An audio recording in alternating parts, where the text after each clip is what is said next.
And it's a very good morning to the Gelding on an overcast day with some heavy rain overnight, Gelding, and hopefully it won't affect the Moonee Valley track too badly. Good morning, Professor. Good morning, listeners. Yeah, look, Armageddon a bit yesterday afternoon, especially here at Caulfield South. But, geez, I've got to admit, Professor, waking up this morning, a bit surprised to see the track only at a soft 6. I don't know. I was expecting to see a lot of scratchings, Professor, and look, all I'll say is, you know, I sometimes do this to our listeners, but I'll put the word of caution in. A caveat. A caveat is let's see what the track does, because Moonee Valley races, rail in the true position, normally means leaders or front runners, Professor. But if the inside of the track's off a bit, it could mean the horses are coming from a bit behind. So, look, I've gone for horses that sit on the pace. So I'm hoping that affects it, Professor. But it's awfully overcast where I am at the moment, and more rain may really deteriorate this track. So, a caveat, Professor. All right. The punters beware. All right, Gelding, there's 9 races on the card. The feature race is race 7, the weight for age Group 2 Australia Stakes, valued at $350,000. So there'll be some happy owners for the horse that wins that one. As you said rightly, Gelding, the track's rated a soft 6. I imagine it's a soft 6 because we've had so many dry days, Gelding, leading into it. But it wouldn't take any more rain for that to be downgraded. The rail's in the true position, which we like to see. So with the caveat in mind, Gelding, what are your 2 best bets for the day? Well, Professor, we've got to have a bet in the main race, don't we? In the Group 2 Australia Stakes. And we're going horse 10, race 7, the MA Services Group Australia Stakes over 1,200 metres, a Group 2 race. We're going for a horse that's stepping up in class, an up-and-coming horse, race 7, number 10, Murraby. This is a horse that's had 5 starts, Professor, for 5 wins. Its last start, it won the Christmas Stakes at Caulfield on Boxing Day, and just went away from them, winning by 3 lengths, Professor. Trained by the Eustace team, and in an unusual set of circumstances, Professor, Jamie Carr was aboard at last start when it won by 3 lengths, and she's been dumped off the horse, and Ben Allen has come on. So Ben Allen has ridden this horse since the start. Unfortunately, couldn't make the weight of the Christmas handicap, so they got Jamie Carr replacing. She's won by 3 lengths, and she's off the horse. And she's on one of the dangers, I think, in Lightsaber for Peter Moody. But, Professor, as we said, we've got a horse with 5 starts for 5 wins, 2 starts at Moonee Valley for 2 wins. It's won over $1,200. That'll do us. Look, it's $1.80 at the moment, but hopefully in a Group 2 race, there'll be money for other horses. So we might get out to around about the even money, Professor. So I think that's a good bet as kind of a bit of a banker for parlays and things like that, Professor. Yeah, Gelding, you mentioned Lightsaber, and that's one of the threats to it. I also like horse 9 in that race, Tirath. We've been on that horse before. Yeah. It blotted its copybook last start, but prior to that, a couple of good races. And, you know, if things went its way, especially given the track bias, I could see it beating Murraby, but an excellent selection by you, Gelding, and good form is winning form. 5 starts, 5 wins. You can't beat that. So, especially with Eustace training, I'll deign to your better judgment, Gelding, with Murraby in that one. And what's your other best bet for the day?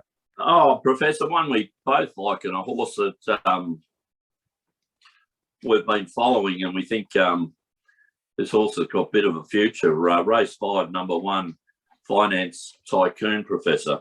Oh, good name, Gelding. I'm very happy about that. Gives good positive thoughts for what might happen to the bank balance at the end of the day.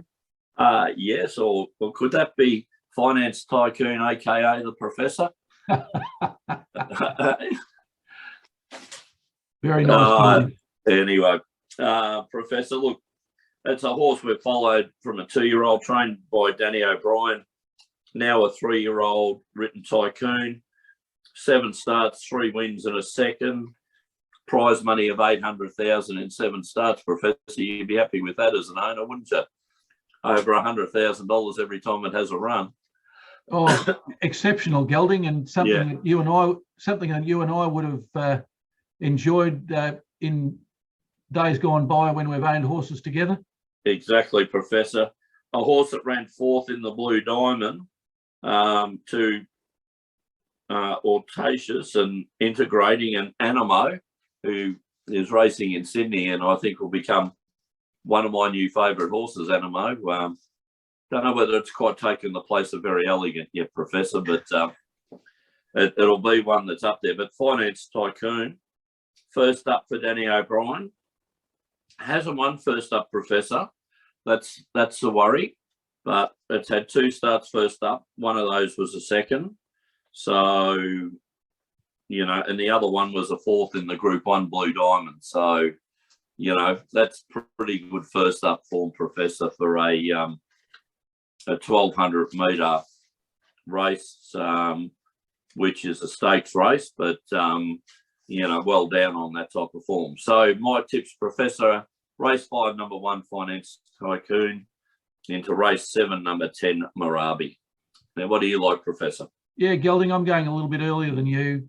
I like in race 3, 1,600 metre open race for $130,000. Horse 2, a horse we've been on before, Stay Gold, coming out of barrier 6. It's had 19 starts for 6 wins and 5 placings, a win rating of 32% and a place rating of 58%. It's won 3 out of its last 4, including a race at Moonee Valley on the 3rd of December. Turak Toff's the sire, and a tie-in to a horse that you would remember, Gelding. It beat Mississippi. Yes. I was on Mississippi that day, but we were on Stay Gold. So anyway, these things happen, Professor. But as you said, fine form, 3 wins out of the last 4 starts, Professor. So, and still only carrying 54 kg. Yeah, that's what I like about it, Gelding. It's also showing $2.40 on the tote at the moment, which is pretty good odds. Jamie Carr's in the saddle. Yes. Down a little bit on the last 2. Yeah, down a little bit on her career form. Her career win rate 17%, and she's down to 12% at the moment. So we're expecting her, being the jockey she is, to improve on that. Danny O'Brien, a favourite trainer of you and I, Gelding. He's almost in career form, 14% win rate at the moment. But what I like is his placing rate, 40%. That's getting up towards 1 in every 2 horses he saddles up places, Gelding. That's a terrific rate. Oh, fantastic, Professor. Can't say anything wrong. He I don't know, he just picks his races so well, Danny O'Brien. Which we've talked about. Part of the art is assessing your horse and placing it in the in winnable type of races, Professor. And as we see with Stay Gold, if you're an owner, Danny O'Brien's putting it in the right races where it's won 3 out of its last 4, and out of its last 5, there's also a second in there as well, Professor. So, it's earning good prize money, and that's just excellent placement by a very, very good trainer. Yes, Gelding. Something that viewers of this show should take into account when they're making their selections is not just how the horse goes, but an important thing is who's the pilot and who's getting it ready to win the race. Yep, and it's placed in the right race. Exactly right. In a winnable race. Yep. All right, my second selection is in race 6. 1600 metre race for benchmark 70 horses, Gelding, worth $75,000 at Moonee Valley. Too bad a horse that you know is having a spell at the moment. Yes, so would be an ideal type of race for that horse. All right, my selection's horse number 10, Gelding, Delightful Journey, coming out of barrier 8. It's had 8 starts for 2 wins and 3 placings. Win rate of 25%, place rate of 63%. It's run at the track and had a third. It won its last start at Cranbourne by 4.5 lengths, and I saw that doing my homework for this show today, Gelding, and it was a very impressive race. The horse that's the main threat, no doubt a very good horse, Gentleman Roy, who knocked over Savannah Cloud over 1400 metres, but Gelding. Savannah Cloud returned the favour and knocked it over 1600. Now, this race is over 1600. Both horses like to lead, so I'll be very interested to see how the start of this race pans out, Gelding. And I think if it comes down to in the straight, I think Delightful Journey might have enough petrol to get over the top. But anyway, that's the way I see it. Can you tell us much about the sire, Delightful Choice, and the trainer, Christine Sexton from Moe? Well, I was just about to say the only thing I know about Christine Sexton is not a very big trainer, Gelding, only a handful of horses, and comes out of trains out of the Moe stables, but is in career form, 12% win rate, which isn't bad for a person with limited number of horses, and a jockey that you and I have been on before who's ridden horses that we've owned, Gelding, Michael Poy. Yeah, Michael Poy, Melbourne Cup winning son. The son of Melbourne Cup winning rider Michael Clark. Michael Poy. So yeah, can ride, Professor. Yeah, and he's in career form too at the moment, Gelding. So my best bets for the day: race 3, horse 2, Stay Gold; race 6, horse 10, Delightful Journey. Now, Professor, here it comes. The very, very successful Professor's Parlay. You know, we got the horse last week. The soccer let us down. What's the agreed horse bet today, Professor? All right, Gelding, the agreed horse bet is race 5, horse number 1, Finance Tycoon. Currently showing $3.50 on the Tate, so it's a very good and lucrative start to the parlay. And let's parlay that into the AFLW, Gelding, Brisbane playing at home to beat Geelong. Brisbane currently showing $1.14, and we'll parlay that into the NBA. We haven't been into the NBA for a while, Gelding. The Charlotte Hornets to beat the Los Angeles Lakers. The Lakers are probably having a season that they would love to forget at the moment. Well, they've all got to have bad years, Professor, don't they? Yeah. Now, can you tell me why? No soccer, no NFL.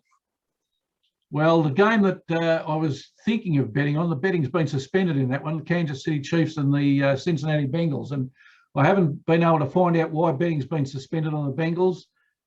But when you detect that, Gelding, stay away from that. Something's wrong, and especially in the championship game, Professor. Exactly right, Gelding. The parlay showing 5 to 1. Oh, so excellent return for punters. Yes. And I think the punters will still be showing a very handy profit, Professor, from the parlay. Oh, I think so, Gelding. I think so. Gelding, Sportsfan Radio tomorrow. You're back into the side. Yes. Cooter talking about the Australian Open, no doubt. Ash Barty, the Barty Party. Yeah. Maybe Cooter will be talking about Australia Day today. Hopefully. Do you think so? Well, Barty winning. Oh, we're going to win the men's doubles, aren't we? Well, in the men's doubles, Gelding, the first time for, I think, 40 years, the Australians are the 4 players playing. So Australia has got to win the men's doubles. So the winner is Australia. Yeah, the winner is Australia, Gelding. Right. So we're looking forward to that tomorrow at midday on our YouTube channel. And one thing I would say, if people are enjoying these shows, what they should do is subscribe to the Sportsfan Radio channel, like the video, and also forward it on so we can introduce other people to what we like to talk about, which is, in That's Racing, racing, but Sportsfan Radio, we're talking about everything, Gelding. Yep, and with the judge having some strong views on matters that are kind of very, very important, but very often not discussed in mainstream media, Professor, which is certainly, I find, a lot of fun, and it's always good to hear kind of considered opinions. Yeah, I'm with you there, Gelding. All right, well, that's racing for today. So until next Saturday, Gelding, it's good luck. And good punting.